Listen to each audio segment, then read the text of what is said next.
రాజులు 2వ గ్రంథము 22వ అధ్యాయము. యోషియా ఏలనారంభించినప్పుడు 8 ఏండ్ల వాడై యెరూషలేమునందు 31 సంవత్సరములు ఏలెను.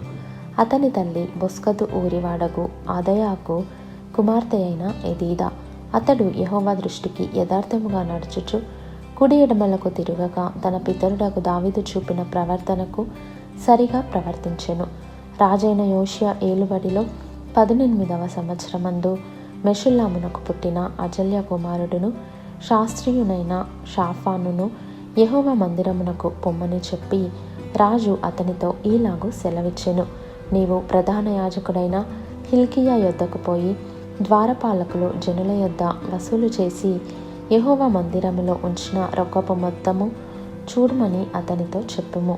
యెహోవా మందిరపు పనికి అధికారులై పని జరిగించి వారి చేతికి ఆ ద్రవ్యమును అప్పగించిన తరువాత యెహోవా మందిరమందలి శిథిలమైన స్థలములను బాగు చేయుటకై యెహోవా మందిరపు పనిచేయు కూలివారికి వారు దాని నియ్యవలెననియు, వడ్లవారికిని శిల్పకారులకును కాసెపని వారికిని మందిరమును బాగు చేయుటకై మ్రానులనేమి చెక్కిన రాళ్లనేమి కొనుటకును ఇయ్యవలెననియు తెలియజెప్పుము.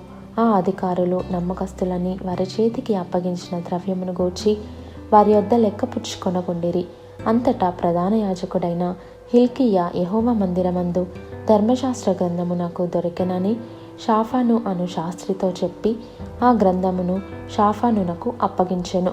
అతడు దానిని చదివి రాజునొద్దకు తిరిగి వచ్చి, మీ సేవకులు మందిరమందు దొరికిన ద్రవ్యమును సమకూర్చి యెహోవా మందిరపు పని విషయంలో అధికారులై పని జరిగించి వారి చేతికి అప్పగించిరని వర్తమానము తెలిపి, యాజకుడైన హిల్కీయా నాకు ఒక గ్రంథము అప్పగించనని రాజుతో చెప్పి ఆ గ్రంథమును రాజు సముఖమందు చదివెను.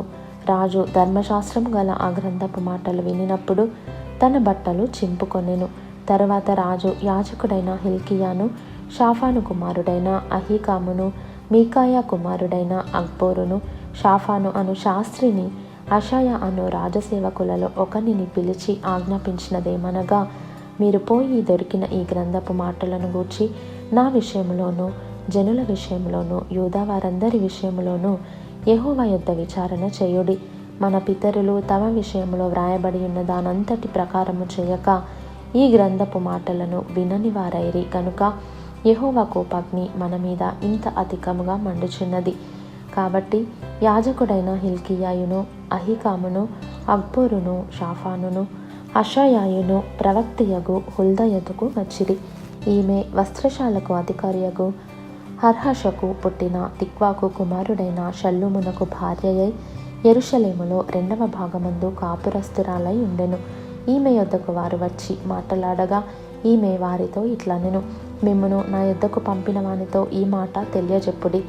యెహోవా సెలవిచ్చినదేమనగా, యూదారాజు చదివించిన గ్రంథంలో వ్రాయబడి ఉన్న కీడంతటిని ఏదియూ విడిచిపెట్టకుండా నేను ఈ స్థలము మీదికిని దాని కాపురస్తుల మీదికిని రప్పింతును. ఈ జనులు నన్ను విడిచి ఇతర దేవతలకు ధూపము వేయుచు తమ సకల కార్యముల చేత నాకు కోపము పుట్టించి ఉన్నారు గనుక నా కోపము ఆరిపోకుండా ఈ స్థలము మీద రగులు కొనుచున్నది. యెహోవా యొద్ద విచారణ చేయుటకై మిమ్మును పంపిన యూదారాజునకు ఈ మాట తెలియపరచుడి.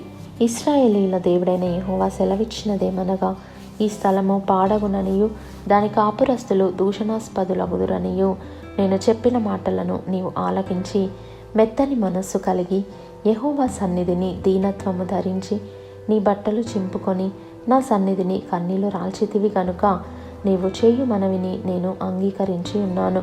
నేను నిన్ను నీ పితరుల యొద్ద చేర్చుదును. నీవు నెమ్మది నొందిన వాడవై సమాధికిని చేర్చబడుదువు. నేను ఈ స్థలము మీదికి రప్పింపబోవు కీడును నీవు నీ కన్నులతో చూడనే చూడవు. ఇదే యెహోవా వాక్కు. అంతటా వారు ఈ వర్తమానమును రాజునొద్దకు తెచ్చిరి.